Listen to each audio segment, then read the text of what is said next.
বর্তমান প্রদত্ত গুরুচরণে প্রণাম জানিয়ে আমার কিছু কথা বলবো।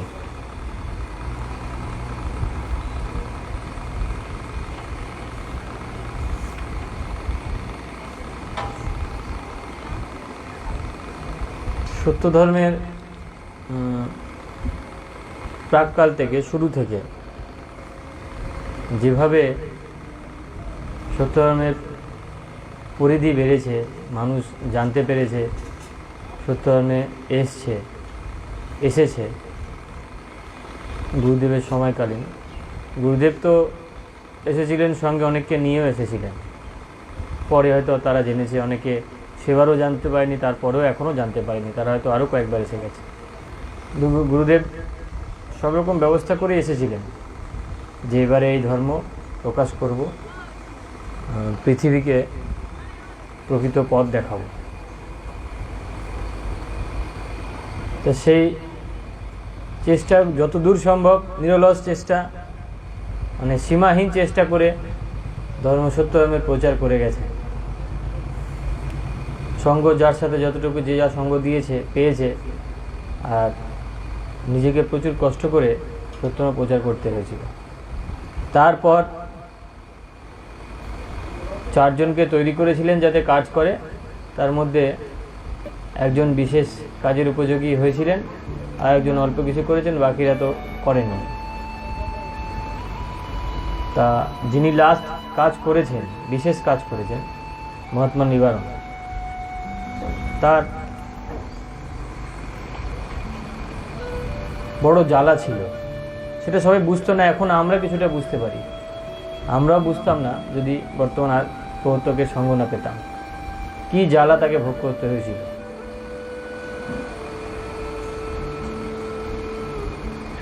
তাই এখনের প্রবর্তককে দেখলে বোঝা যায় কি কষ্ট সত্যে বেঁধে রাখা, কি কষ্টকর ব্যাপার।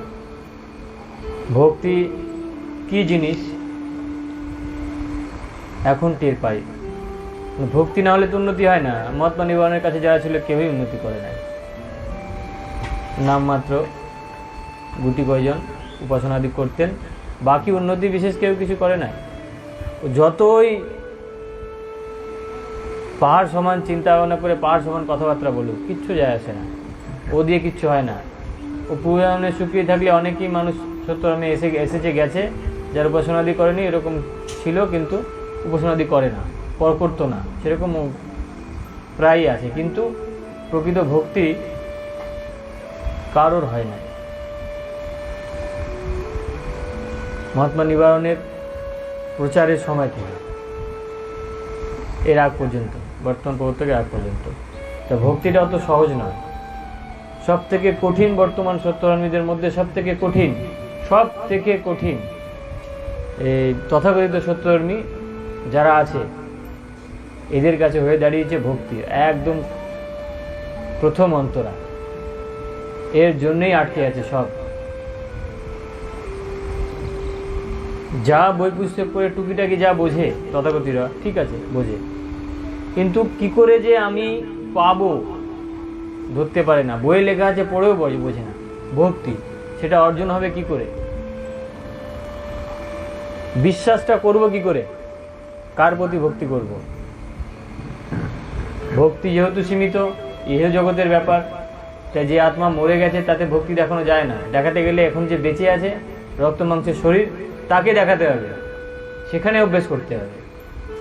তো সেই সুযোগ তাদের নেই, বিশেষ করে আধ্যাত্মিক উন্নতির জন্য সত্য ধর্ম। তাই এতে যারা আধ্যাত্মিক উন্নতির জন্য চেষ্টা করছে তাদের অবশ্যই প্রচারক অর্থাৎ যিনি প্রবর্তক হবেন, আদিষ্ট হবেন, তার উপর নির্ভর করতেই হবে। তা ওই একটা গানের লাইনে আছে, উপগতিরতা প্রায় উপধর্ম পাপময়। তো উপধর্মের চক্করে ভক্তির শিষ্যগণের ভক্তির চাহিদার জন্য এমন কাউকে ধরে নিচ্ছে, সেখানে নিজেরা বিচার করতে পারছে না, তাদেরকে গোল গোল ঘোরাচ্ছে। আর সেই ঘূর্ণনে পড়ে গেছে অন্যান্য ধর্মের মতের মতন, কিছুতেই সেই গণ্ডি কাটিয়ে আসতে পারছি না।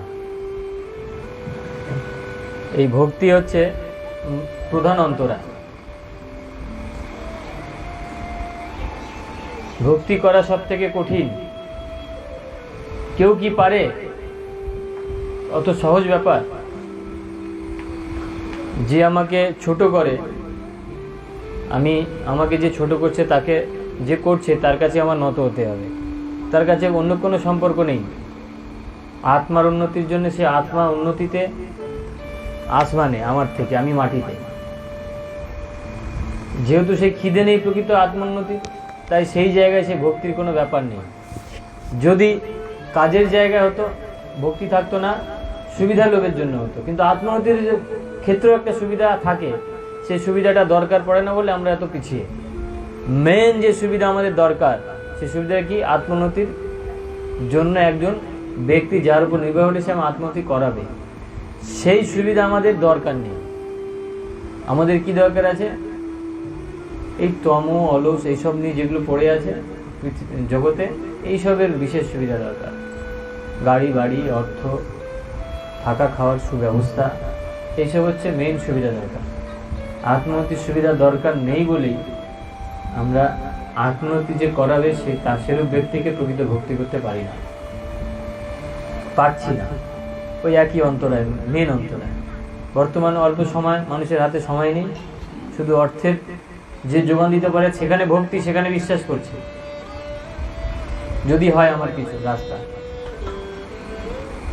আর এই কারণে আধ্যাত্মিক উন্নতির যে গুরু, তার প্রতি আমাদের বিশ্বাস নেই, ভক্তি নেই, ভক্তি একদম কম। গুটি কয়েকজনে আছে তাই আমরা এখানে জড়িয়ে আছি। তবে আসতে হবে, যেভাবে প্রচার আমাদের হচ্ছে, যেভাবে কথা হচ্ছে, তাতে আসতে হবে। যদি উন্নতি চাই, আমরা এমনভাবে বলছি যাতে সত্যের মতো তারা ত্যাগ করে দেয়, তথাকথিত ভাব থেকেও দূরে সরে যায়। বেকার নোংরা করছে, দূরে সরে যাও। প্রত্যেক মুহূর্তে আমরা বলছি তোমরা নোংরা করছো, তোমরা দূরে সরে যাও, আর নোংরা করো না। তাই প্রকৃত আদেশ না পেয়ে কাজ করতে গেলে কি হয়? বিপদ হয় প্রত্যেক জায়গায়। যদি প্রকৃত নকশা না এঁকে বাড়ি বানানো হয়, কী হবে? ভেঙে যাবে। যারা থাকবে নিচে তারা মরবে। কেলেঙ্কারি ব্যাপার না? সব কেলেঙ্কারি ব্যাপার করে বসে আছে। যত মণ্ডল গণ্ডগোল সব কেলেঙ্কারি করে বসে আছে, এদেশ ওদেশ সব মিলিয়ে। প্রকৃত উপায় নেই, আদেশ নেই, বুঝতে পারলে? সব কেলেঙ্কারি করে বসে আছে। সেই কেলেঙ্কারির মধ্যে থেকেও সে দম্ভ ভাব ছাড়তে পারছে না। কোথা থেকে ভক্তি শিখবে? 3টের সময় উঠে উপাসনা করলাম, শুলাম, আবার 5টার সময় উঠে উপাসনা করলাম, আবার শুলাম, তারপরে আমার মধ্যে এক মহাত্মা এসে গেল। 2 ঘন্টার মধ্যে উপাসনা শেষ হয়ে গেল, মহাত্মা এসে গেল, সেই মহাত্মা অন্য মহাত্মার সাথে কথা বলছে, আমি সেগুলো সব মনে রেখেছি। মহাত্মারা আবার উপর ক্লেশে, গুরুদেবের আগের যারা তারা আসছে, পরে গুরুদেব আসছে। তো এইরকম কেলেঙ্কারি ব্যাপার হয়ে রয়েছে, কাটিয়ে উঠতে পারছে না,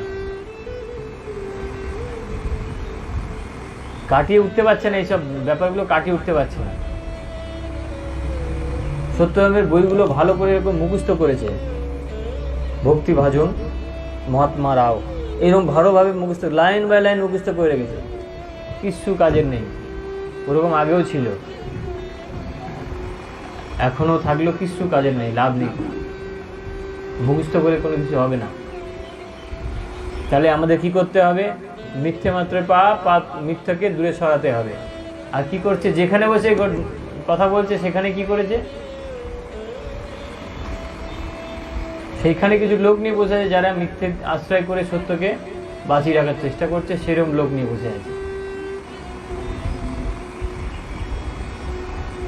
এ কথা তো সেদিন বলে দেওয়া হলো, যদিও সত্য কানে ঢুকেছে হয়তো মনে হয় আমার, কারণ কিছু পরিস্থিতি আমার দেখে মনে হলো যে এদের কানে কিছুটা জল ঢুকেছে, এরা সেরকম একটা নিয়েছে, মানে স্টেপ নিয়েছে, আগে বেড়েছে, এক কদম আগে বেড়েছে সেই ভাব থেকে।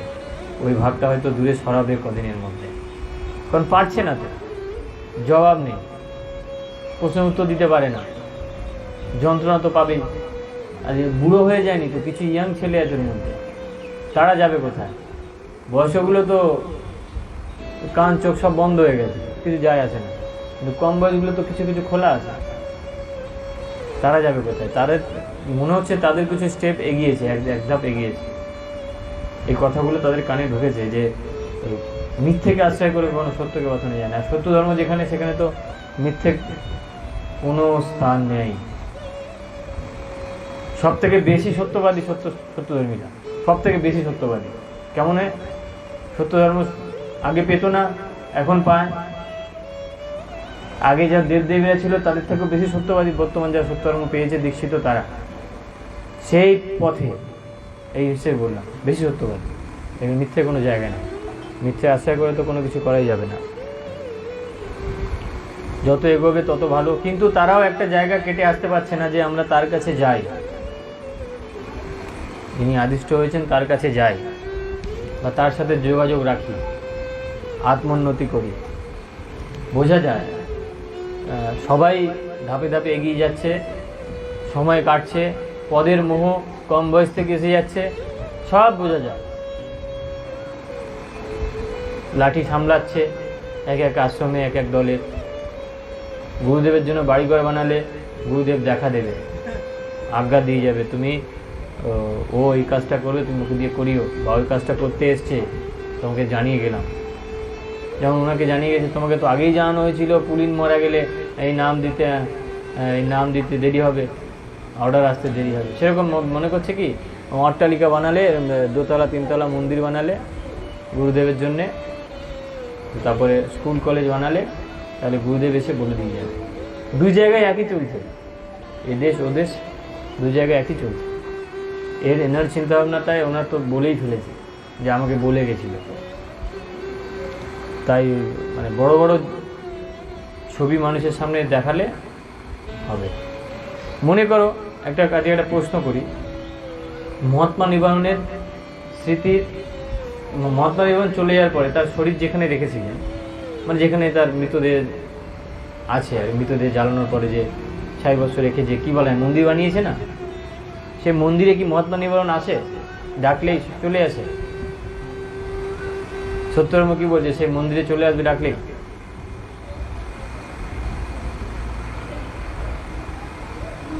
বা গুরুদেবের ভিটে তো সে তো বন্যায় চলে গেছিল, মানে ধুয়ে গেছিল। একবার যদি সাগর কোনো জায়গা দিয়ে ধুয়ে চলে যায়, বিশেষ করে নদীর পাড়ে যদি কোনো ধুয়ে দেয়, তারপরে কিন্তু সেই জায়গা কোনো অস্তিত্ব থাকে না। মাথায় রাখতে হবে সে শেষ হয়ে গেছে, সেই জায়গা, সে আগে কি ছিল সব শেষ হয়ে গেছে, নতুন করে সেই জায়গা শুরু হচ্ছে। ও নদী ওইভাবেই সৃষ্টি করে, একদিকে ভেঙে শেষ করে দেয়, একদিকে নতুন করে সৃষ্টি করে, তাই না? তো সেখানে মহাত্মা নিবারণ যে মন্দির আছে, সেখানে ওনার কোনো কিছু যায় আসে না, কি আমারে ডাকে কি না ডাকে, তার কিছু যায় আসে না। সত্য আমি কোনো উন্নত আত্মারই যারা আত্মোন্নতি করেছে তাদের কারোর কিছু যায় আসে না। ও ভার নিয়েছে গুরুদেব, যাকে আদেশ দেবে সে দেখবে। তাদের দুজনে আদেশ হলে আমরা কিছু করতে যাব, নাহলে আমার কোনো দায় নেই।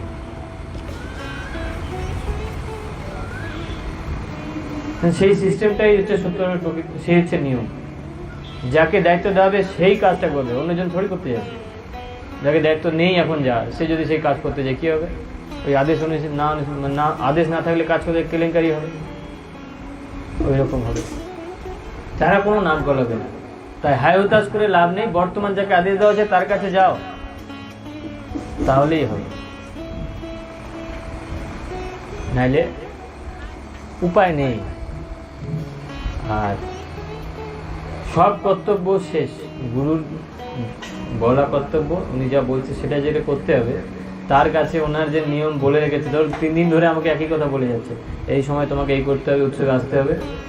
মনে করো উৎসবের আসার আগের দিনকে তোমাকে তোমার পরিচিত লোক বিশাল একটা কর্তব্যের কাজ দিয়ে ফেলেছে, তুমি মনে করছো কি তুমি যেটা বলছিলে তোমাকে মনে করাচ্ছি, ওই কর্তব্যটা কর্তব্য নয়।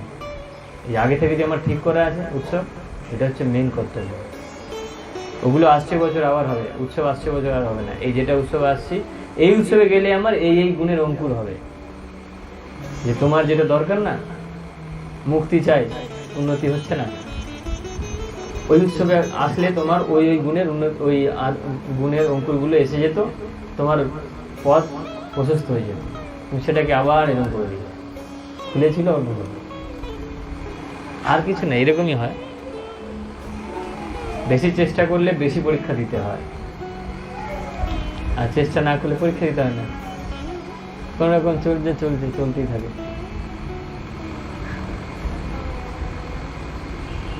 আর সবাইকে নিমন্ত্রণ জানাই। নিমন্ত্রণ কি হিসেবে? সত্য ধর্মে জানার জন্য নতুন করে। একজন বয়স্ক লোক সত্য ধর্ম করে যা বোঝে,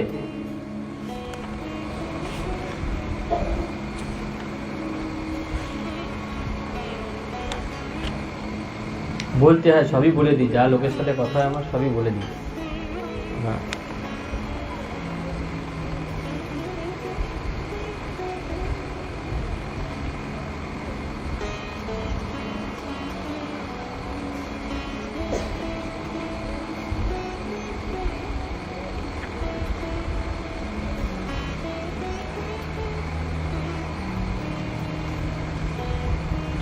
যা ওখানে পাচ্ছি না খুঁজে।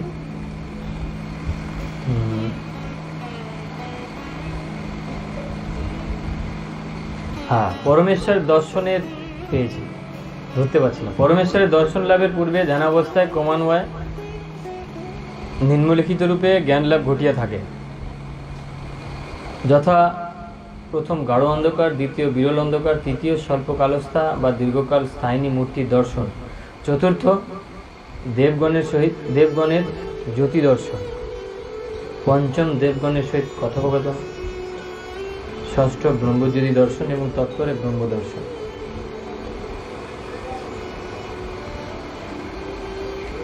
কি হলো? প্রথম লাইনটা কি বললাম? পরমেশ্বরের দর্শন লাভের পূর্বে, পরমেশ্বরের দর্শন লাভের পূর্বে ধ্যানাবস্থায় ক্রমান্বয়ে নিম্নলিখিত রূপে জ্ঞান লাভ ঘটিয়ে থাকে। মানে ধ্যানের অবস্থায়,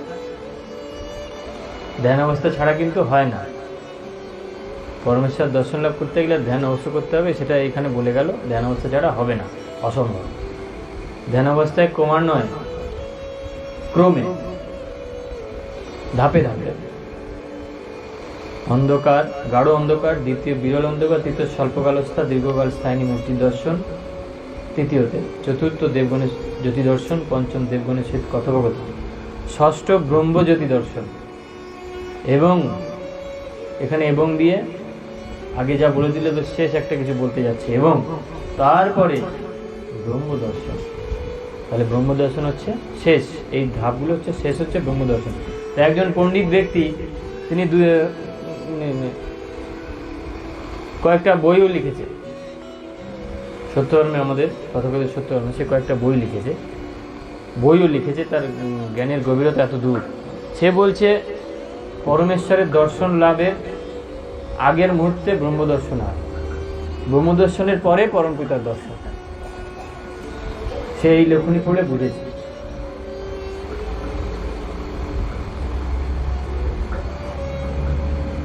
নাম পরে বলবো। সে বলছে পরমেশ্বর দর্শন লাভের পূর্বে ব্রহ্মদর্শন, সেটা বুঝেছে এই ধাপে ধাপে কথা। উপাসনা করে, খুব উপাসনা করে, খুব বোঝে সত্য ধর্ম। এই হচ্ছে উদাহরণ এক একজনের। বলে ফেলবে, এমন একটা কথা বলে ফেলে, এমন একটা লেখনী বোঝায় মানুষকে যে বোঝা যায় গভীরতা কতটুকু। তাই তো আসতে চায় না, যে অজ্ঞানতা বলেই তো আসতে চায় না। নাইলে তোমার পেছনে আমার পেছনে একবার দেখা হতে আমাদেরকে টানতো না, এই আমার নিয়ে চলো, আমার নিয়ে চলো, বলতো না? কেন বলে না?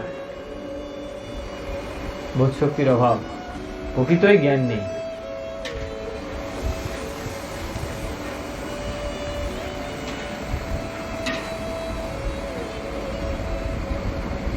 স্ত্রী জাতি দীক্ষা দিতে পারেন না বর্তমানে, পরিষ্কার করে নানানভাবে গুরুদেব বুঝিয়ে দিয়ে গেছেন, নানান লেখনে তুলে ধরে ধরে দিয়ে গেছেন, যেখানে যেটা দরকার দিয়ে গেছেন।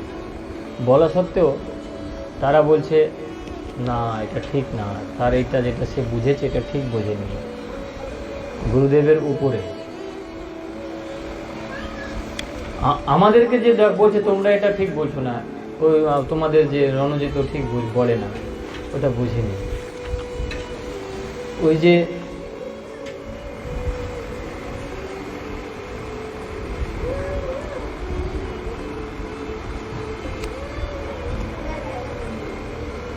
ওই সত্যামৃত কই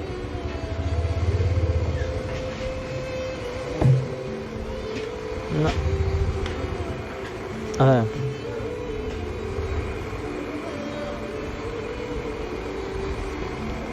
নেই।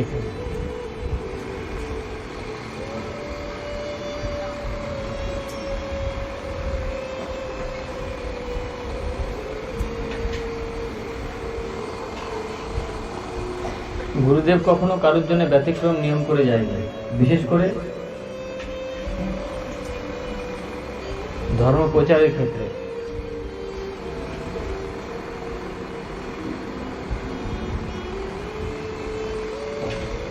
আর আর দীক্ষা যখনই দীক্ষা কথাটা গুরুদেব লিখেছেন বলেছেন, সেক্ষেত্রে ওই তিনটে ধাপ অবশ্যই সেখানে বুঝতে হবে। পাপ গ্রহণ, অভেদ জ্ঞান, তারপর বৈদিক বীজ প্রদান, অবশ্যই বুঝতে হবে। সেখানে অন্য কোনো কিছু নেই, সেখানে কোনো অন্য কিছু লুকিয়ে নেই, ছিনিমিনির কোনো ব্যাপার নেই। নামকে দীক্ষা বানানো, সেগুলো বুঝিয়ে একজনকে তৈরি করা। মনে করো ভুল চিন্তা ভাবনা দিয়ে 20 থেকে 25টা ছোট শিশুকে বড় করা হলো, কিরকম জানো? কিরকম হয় জানো? ওই যে ব্রেন ওয়াশ করলে যেরকম হয়, ব্রেন ওয়াশ করলে ঠিক সেরকম হয়। তুমি কিছুই বলে যাও, আমার মাথায় ঢুকবে না। আমাকে যা শেখানো হয়েছে ওয়াশ করে ঠিক সেটাই আমি করে যাব। তুমি যতই বলে যাও, আর ঠিক তাই হয়, ঠিক তাই হয়ে রয়েছে। ব্রেন ওয়াশ করে কিছু মানুষকে এমন তৈরি করে দিয়েছে, তাতে তুমি যতই কিছু উপায় ব্যবহার করো, সেখানে সব কিছু গোতায় ফিরে আসে। তাদের ব্রেনটা এমন ওয়াশ হয়ে গেছে, ছোট থেকে তারা মানুষ হয়েছে, তো এখানে ঠিক ব্যবস্থা করে দিয়েছে। সেরকম একজনও আমাদের কাছে এসছিল 12 ঘন্টা তর্ক করে গেছে, তবু নাম আর দীক্ষা আলাদা বিষয়, সেটা মানতে পারেনি। কিভাবে সে নিজের বুদ্ধিকে উপরে রাখার চেষ্টা করে গেছে, একবারও নত হয়নি। ওই একই বিষয় বোধশক্তি, পড়ে কি বুঝতে হবে, আগে পড়ে কোনটা সেটা বুঝতে পারে না। সেও এখন কিছু মানুষের মাঝখানে বসে পাণ্ডিত্য খাটাচ্ছে। যাই হোক,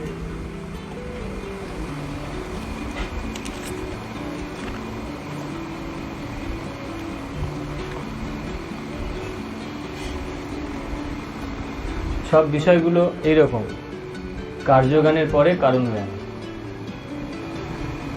সহজ জ্ঞান কি? সহজ মানে কি? ওই সহজ সরল মানুষরা, যাদের ঘোর প্যাচ নেই, তারা আসে, ঘোর পেশ নেই বলে আবার ফিরেও যায় তাড়াতাড়ি। তার মানে কি ফিরে যায় তাড়াতাড়ি, কারণ কি তারা কার্য করে না। যদি কার্য করে সহজ সরল মানুষ, তারা কিন্তু থেকে যায়। কাজ করলে তাহলে নিশ্চয়ই পাবে, কাজ করলেই ফল পাবে, তাহলে থেকে যাবে। প্রথম সহজ সরল হতেই হবে, তাহলে সে অনায়াসে কাজ চালু করে দেবে। এই সহজ সরল না হয় ও কাজে হাতই লাগাবে না, আসবে দেখবে চুপ করে চলে যাবে। সহজ সরল নয় তো, সহজভাবে নিতে পারে না। সহজভাবে যদি না নিতে পারে সত্যকর্ম পাবে না। সহজ জ্ঞান, নির্ভরতা, বিশ্বাস, সত্যকর্ম পাওয়ার তিনটে গুণ কি?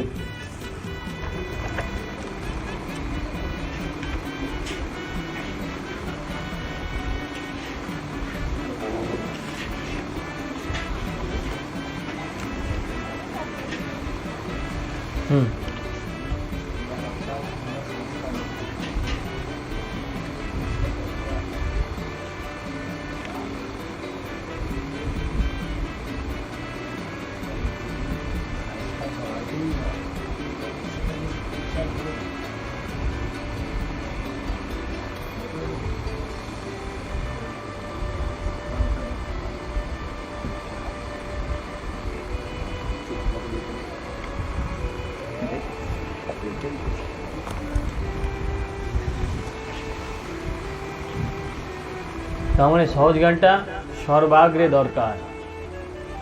ধর্ম পেতে চাও, প্রকৃত পথ পেতে চাও, সহজ জ্ঞান সবার আগে। তারপর সেই সহজ জ্ঞানের দ্বারা কোনো কার্য তোমাকে দেওয়া হলে সে কার্য করো, যেমন যেমন ফল পাবে তেমন তেমন নির্ভরতা এবং লাস্টে বিশ্বাস তোমার হয়ে যাবে, তাই না? নিজেকে দিয়ে উপলব্ধি করো। সহজ জ্ঞানে এসেছিলে, সহজ জ্ঞানের টান। আসলে সহজ জ্ঞানের পরেও একটা জন্ম জন্মান্তরের টান থাকে। ও আমার মস্তিষ্ক কাজ না করলে কি হবে? আত্মা কার্য করে।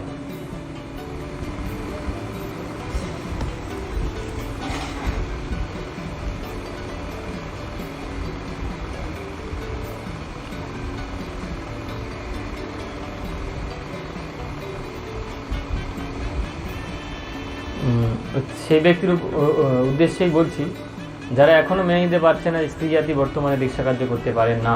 বিশেষ করে সত্যকর্মে তো সম্ভব নয়, আর দীক্ষাকার জন্য কোথাও হয় না সত্যকর্ম ছাড়া। কিন্তু কিরূপ গুরুর নিকটে দীক্ষাগ্রহণ করিবে এবং কিরূপ গুরুর নিকটে কদাচ দীক্ষাগ্রহণ করিবে না, তৎসম্বন্ধে পূর্বে লিখিত হইয়াছে। কিন্তু দুর্ভাগ্যক্রমে যদি কোনো ব্যক্তি পাপাচারী অনুপযুক্ত গুরুর নিকটে অথবা স্ত্রী লোকের নিকটে দীক্ষা গ্রহণ করে, পাপাচারী ও অনুপযুক্ত গুরুর নিকটে বা স্ত্রী লোকের নিকটে দীক্ষা গ্রহণ করে, তবে উক্ত দীক্ষা প্রকৃত না হওয়াতে অন্য উপযুক্ত গুরুর নিকটে যাইয়া উক্ত দীক্ষা বীজের সংস্কার করাইবে। যদি কোনো ব্যক্তি, কিন্তু দুর্ভাগ্যক্রমে যদি কোনো ব্যক্তি পাপাচারী ও অনুপযুক্ত গুরুর নিকটে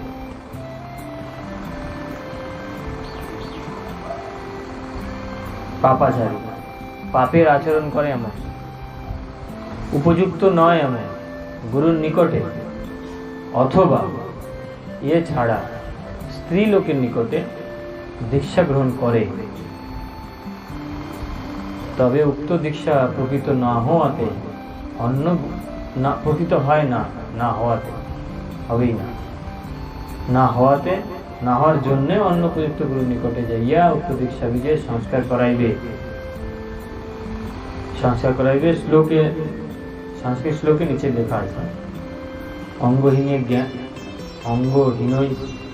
জ্ঞানহীনই পাপীভি ব্যভিচারীভি প্রদত্ত গুরুভি মন্ত্রং পুনঃ সংস্কার মুহূর্তে তথা চ স্বপ্নলব্ধ স্ত্রিয়া দত্তা পুনঃ সংস্কার মুহূর্তে।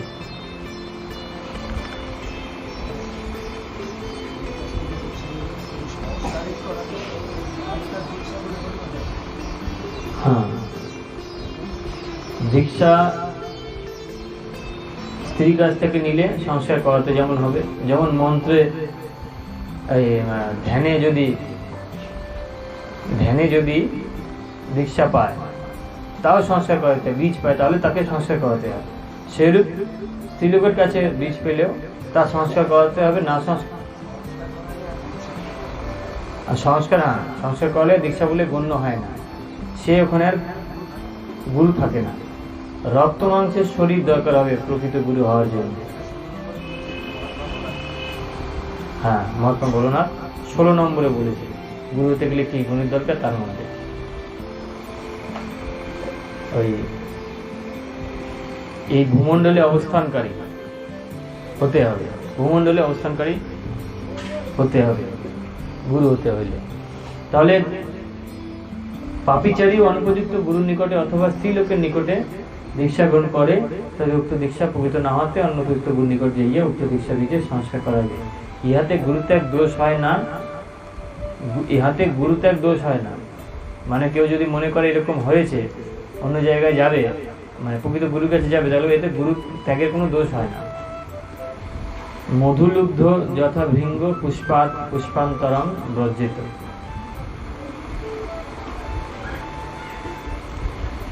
জ্ঞান লুব্ধস্তথা শিষ্য গুরুবন্তরং ব্রজিত। অর্থাৎ মধুলোভ ভৃঙ্গ যেমন এক পুষ্প হইতে পুষ্পান্তরে গমন করে, জ্ঞান লেবাচ্ছু শিষ্য তদ্রূপ এক গুরু হইতে অন্য গুরুর নিকটে গমন করিতে পারে।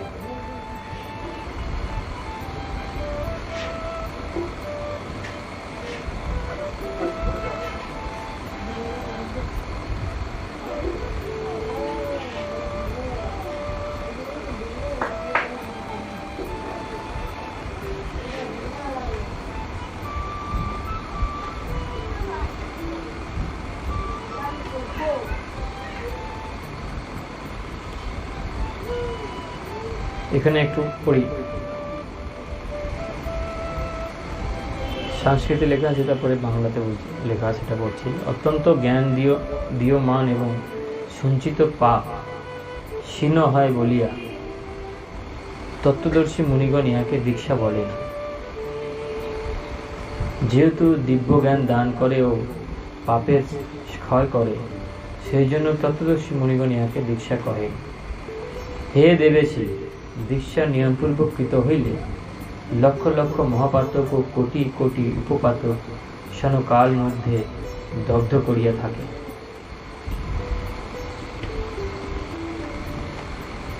দীক্ষা নিয়মপূর্বক কৃত হইলে লক্ষ লক্ষ মহাপাতক ও কোটি কোটি উপপাতক ক্ষণকাল মধ্যে দগ্ধ করিয়া থাকে। তাহলে প্রকৃত দীক্ষা নিয়মপূর্বক যদি না হয়, তাহলে এগুলো সম্ভব না।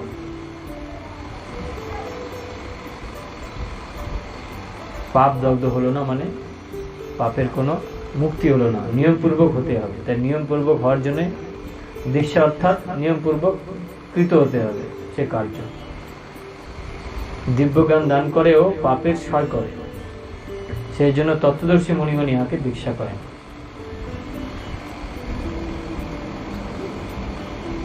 তারপরে তো বর্তমান আদিষ্ট বলেন, পৌত্তগুরু বলেন, দীক্ষা একটি পরম জন্ম, এই জন্মের পিতা গুরু, মাতা বাহ্য জগতের অভিজ্ঞতা, বিশিষ্ট জ্ঞান।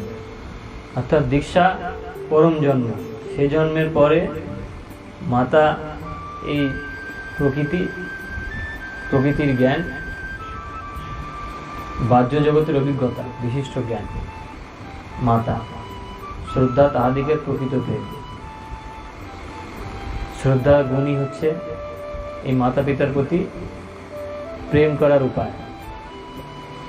শুক্র পুনর্যুক্ত বীজ হচ্ছে শুক্র, পুনর্যুক্ত বৈদিক যে শব্দ। শোণিত বিশ্বের মনোহর ভাব এবং জন্মভূমি পরমেশ্বরের পরম প্রেমের অঙ্কদেশ।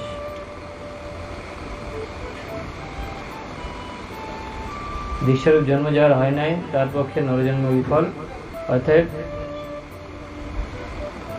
সত্যধর্ম বই লেখা আছে, যার দীক্ষা হয়নি তার জীবন বিফল, নরজন্ম বিফল। নরজন্ম বিফল মানে বিপরীতে পশুর জন্ম, মানে অজ্ঞান, মূর্খ, কাণ্ডজ্ঞানহীন, চার হাত পাই চলে মাটিতে, মানে মনুষ্য নয়, এমন কিছু জন্মের সমান। এমন কিছু জন্মের সমান, পশুকে ছোট করে বলছি না, তার থেকে উল্টো দিকে আর কি। মানুষের উল্টো দিকে কি হতে পারে? কোনো পশুকে ছোট করে বলছি, তা সেই রকম প্রকৃতির জন্ম মনে করো। দীক্ষা জন্ম না হলে মানব জন্ম বিফল। হ্যাঁ, গুরুর প্রতি বিশ্বাস ও আস্তিকতা না থাকলে দীক্ষা লাভ করা বিড়ম্বনা মাত্র। অতএব উক্ত গুণদ্বয় যার আছে তাহাকে দীক্ষা দেওয়ার কর্তব্য। কি? গুরুর প্রতি বিশ্বাস এবং আস্তিকতা। বিশ্বাস, গুরুর প্রতি বিশ্বাস থাকলে তাকে দীক্ষা দেওয়া কর্তব্য। ছোট ছোট করে লেখা, কিন্তু কত কঠিন বিষয়টা, কত কঠিন। বিশ্বাস হতে হতে সময় লেগে যায়। বিশ্বাস কী করে হবে গুরুদেব তাও লিখে গেছে। এখন আমি অনেককেই বলি, গুরুদেব তো লিখে গেছে, বিশ্বাস কী করে করতে হয়। যাও, কাউকে বিশ্বাস করতে গেলে তো একটাই উপায়, গুরুদেব যে উপায় লিখে গেছে সেই উপায় অবলম্বন করো। কে শোনে? বোঝে না অনেকে আমার কি বলতে চাইছি, তাও বোঝে না। আমি বই পড়ে দিলেও সে পড়েও উদ্ধার করতে পারে না যে কী হিসেবে তাকে পরীক্ষা করবো। কাউকে বিশ্বাস করার জন্য তাকে যে পরীক্ষা করতে হবে, কী হিসেবে করবো সেটাও বোঝে না। পরেও বলেও না যে আমি তো কিছু বুঝলাম না, কী করে কাউকে আমি গুরুদেব কোথায় লিখে গেছি।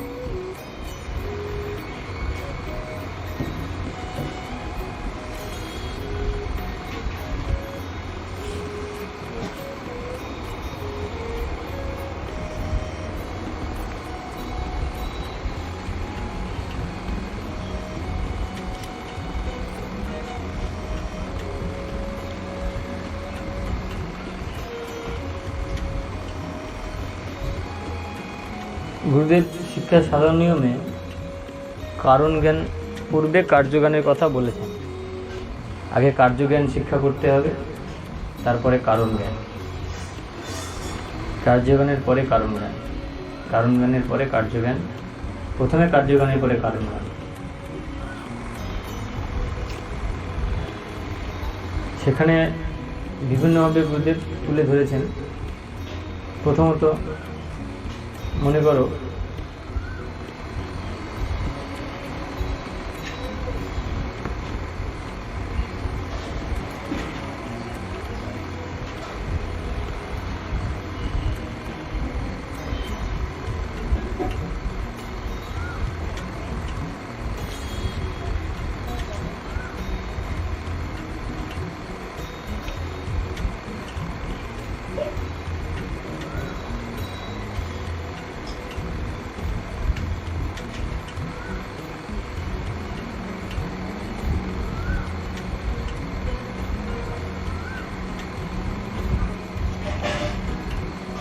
পূর্বোক্ত যুক্তি অবলম্বন করিয়া জানা যায় যে মহাত্মা গুরুদেব ধর্ম বিষয়ে যখন যাহা বলিবেন,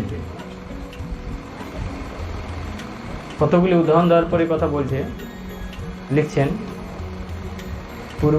পূর্বোক্ত যুক্তি অবলম্বন, কতগুলি যুক্তি লেখার পর জানা যায় যে মহাত্মা গুরুদেব ধর্ম বিষয়ে যখন যাহা বলিবেন তাহার কারণ তখন বুঝিতে না পারিলেও উহা ঠিক বলিয়া প্রত্যয় করা আবশ্যক। মহাত্মা গুরুদেব যদি এই বিষয়ে যথেষ্ট কারণ আছে সত্য, কিন্তু ওই কারণগুলি তখন তোমার ধারণা হইবার সম্ভাবনা নাই বলিয়াই তিনি বলিবেন না।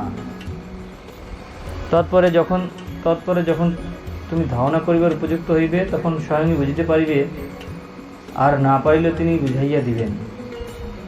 যদি উপযুক্ত হও তাহলে সেই কারণ বুঝাই দিবে, আর না বুঝাইলে আপনি বুঝাই দিবেন। তুমি যদি বুঝতে না পারো তাহলে নিজেই গুরুদেব বুঝিয়ে দেবেন কারণ কি ছিল, ওই যে কথাগুলো তখন বলেছিল তার কারণ কী ছিল।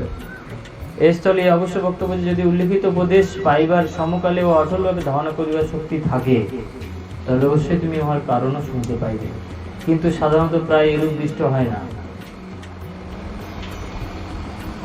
প্রথমেই গুরু যা বলেন তা প্রথমেই ধারণা করা আমাদের সম্ভব হয়ে ওঠে না, প্রথমেই ধারণা করতে আমরা পারি না। মনে করো তোমাকে বলা হইল যে তুমি ধর্মশাস্ত্র লিখিত নিয়মে উপাসনা সাধনা করো, তা হইলে তোমার পাপ মুক্তি ও বাকসিদ্ধি প্রভৃতি হইবে। তোমার এখন কর্তব্য কী? অনেককে যেমন এখানে বলা হয়েছে আসো 3টে উৎসব করো, উপাসনা করো, যে নিয়ম এখানে যেভাবে লেখা আছে এইভাবেই উপাসনা করো, গুরুদেবের এই যে প্রকৃত নিয়ম তা সেই নিয়ম উপাসনা করো।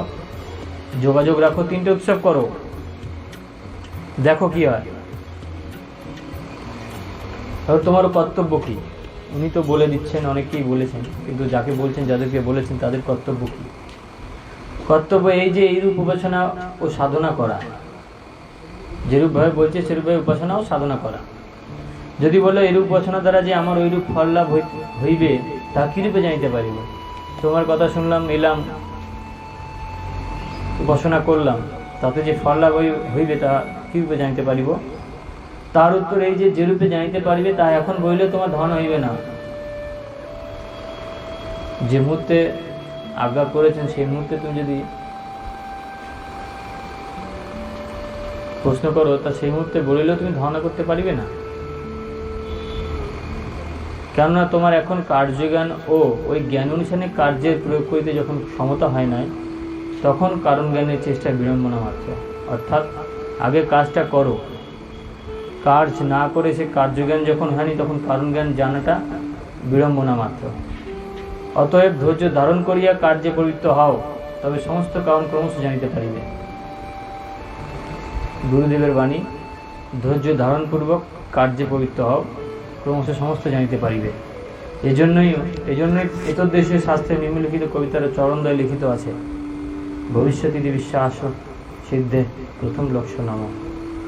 ইহা হইবেই হইবে, এই প্রকার বিশ্বাস সিদ্ধির প্রথম লক্ষণ।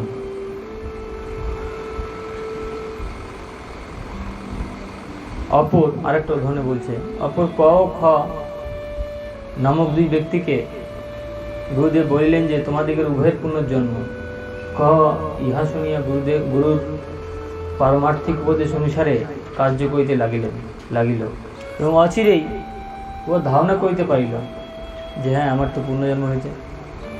বুঝতে পারল গুরুদেবের আদেশ অনুযায়ী কার্য করতে করতে। কিন্তু খ ও কয়ের ন্যায় উপাসনাদি করিতে লাগিল বটে, কিন্তু ওই সময়ের মধ্যে ও ধারণা করিতে সমর্থ হইল না। তখন ক্ষয়ের এরূপ সন্দেহপূর্বক প্রশ্ন করা অবশ্যই গৃহীত যে যখন আমাদিগের উভয়েরই পুনর্জন্ম, তখন কয়েই বা কেন ধারণা করিতে পারে এবং আমি বা কেন ধারণা করতে পারি না? কেননা ইহার সহজ উত্তর এই যে ক যে যে গুণ বিশিষ্ট হইয়া উহা ধারণা করিতে পারিয়াছে, হে খ তুমি তদ্রূপ হইয়াছ কিনা অগ্রে তাহা বিবেচনা করিয়া দেখো।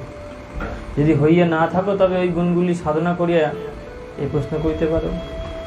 সে কয়ের ন্যায় উপযুক্ত হও। যদি না উপযুক্ত না হইয়ে তুমি প্রশ্ন করতে, ঠিক হয় না। উপযুক্ত হও, তারপরে সাধনা করো, তারপর তুমি প্রশ্ন করো যে আমার কেন হচ্ছে না। আর যদি সেরূপ গুণ তোমার হইয়াই থাকে, মনে করো সেরূপ গুণ উপযুক্ত হয়েছে, সেরূপ গুণ তোমার হইয়া আছে, তথাপি এরূপ হইতে পারে যে, তখনও এরকমও হতে পারে যে সর্বগুণের মালিন্যবর্ধক এবং এরূপ কোনো দোষ তোমাদের স্পৃষ্ট হইতেছে, যাহার প্রভাবে তুমি অভীষ্ট লাভ করিতে পাইতেছ না। অতএব ফল লাভে কিঞ্চিত বিলম্ব হইলে যে গুরুবাক্য বিশ্বাস, ইহা যে কেবল বিষম চঞ্চলতার ফল, তৎপক্ষে আর সন্দেহ নাই। গুরুদেব এখানে বলে দিয়ে গেলেন। গুরুদেবের সময়ও অনেকেই গুরুদেবকে মানেননি, হয়তো তার তীক্ষ্ণ বুদ্ধির জন্য কথাবার্তা না পেরে সেখান থেকে চলে গেছে। কিন্তু গুরুদেবকে অনেকেই আছে গুরুদেবকে মেনে নেননি, গুরুরূপে মেনে নেননি। তার কারণ কি এখানে সেই বিষয় বলা আছে। উপদেশ দিল, কার্য করলো, অতিরিক্ত পাণ্ডিত্যের জন্য অল্প কদিনের মধ্যে সে সব ছেড়ে চলে গেল। অতএব ফল লাভে কিঞ্চিত বিলম্ব হইলে যে গুরুবাক্য বিশ্বাস, ইহা যে কেবল বিষম চঞ্চলতার ফল, তৎপক্ষে আর সন্দেহ নাই। গুরুদেব এই কথা কাদের জন্য লিখেছে? যেই আসবে প্রচারে, আর যারা আসবে তার সেই প্রচারকের আয়ত্তে যারা থাকবে, যাদেরকে দিয়ে তিনি প্রচার করবেন, যারা আয়ত্তে থাকবেন, যারা তার কাছ থেকে শিক্ষা নেবেন ধর্মের, তাদের জন্যই এই কথা লিখে গেছে।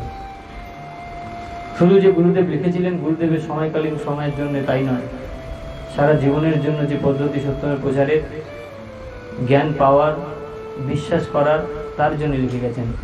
এই লড়াই, এই অভ্যাস, এই পদ্ধতি চির একই থাকবে। অতএব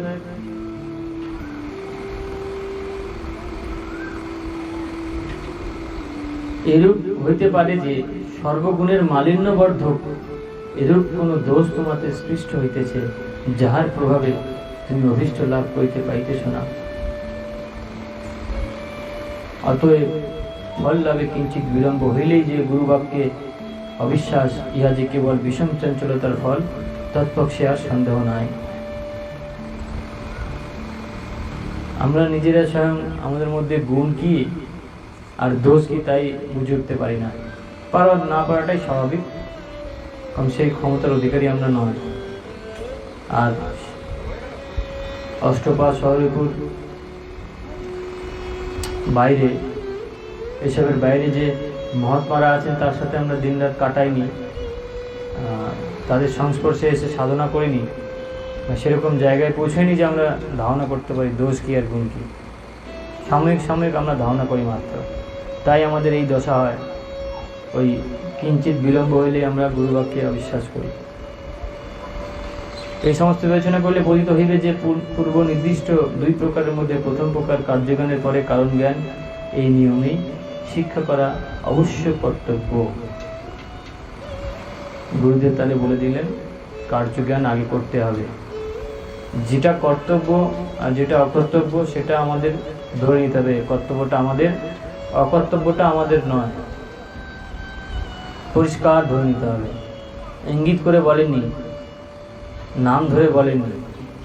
যারা সত্যধর্মী হবেন তাদের জন্য এটা কর্তব্য, এটা অকর্তব্য, এইভাবে বলেছেন।